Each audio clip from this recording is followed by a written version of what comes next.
ಬೆಂಗಳೂರು ದಕ್ಷಿಣದಿಂದ ತೇಜಸ್ವಿನಿ ಅವರ ಹೆಸರು ಅನೌನ್ಸ್ ಆಗುತ್ತೆ ಅಂತ ಹೇಳಿ ಕಡೆ ಕ್ಷಣದವರೆಗೂ ಕೂಡ ಕಾಯ್ತಾ ಇದ್ರು.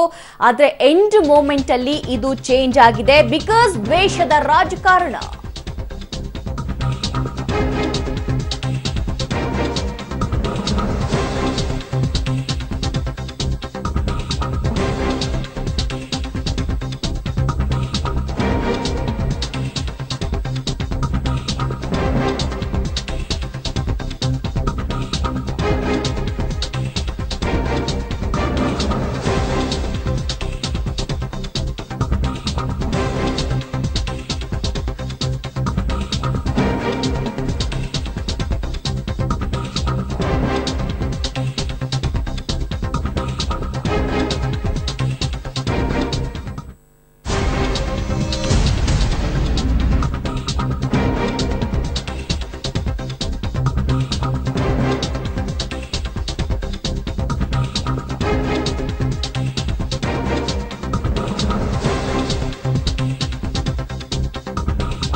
ತೇಜಸ್ವಿನಿ ಅನಂತಕುಮಾರ್ ಅವರು ಯಾರ ಮನೆ ಬಾಗಿಲಿಗೆ ಹೋಗಿ ನನಗೆ ಟಿಕೆಟ್ ಕೊಡಿ ಅಂತ ಕೇಳಿರ್ಲಿಲ್ಲ. ಆದ್ರೆ ನೀವೇ ನಿಲ್ಬೇಕು, ನೀವೇ ನಮ್ಮ ಅಭ್ಯರ್ಥಿ ಅಂತ ಮನೆ ಬಾಗಿಲಿಗೆ ಹೋಗಿ ಆಹ್ವಾನ ಕೊಟ್ಟಿತ್ತು ಬಿಜೆಪಿ ನಾಯಕರು ಹೇಳಿದ ಮೇಲೆ ಟಿಕೆಟ್ ಸಿಕ್ಕೇ ಸಿಗುತ್ತೆ ಅನ್ನುವಂತಹ ಗ್ಯಾರಂಟಿಯಲ್ಲಿ ತೇಜಸ್ವಿನಿ ಅವರು ಕೂಡ ಇದ್ರು.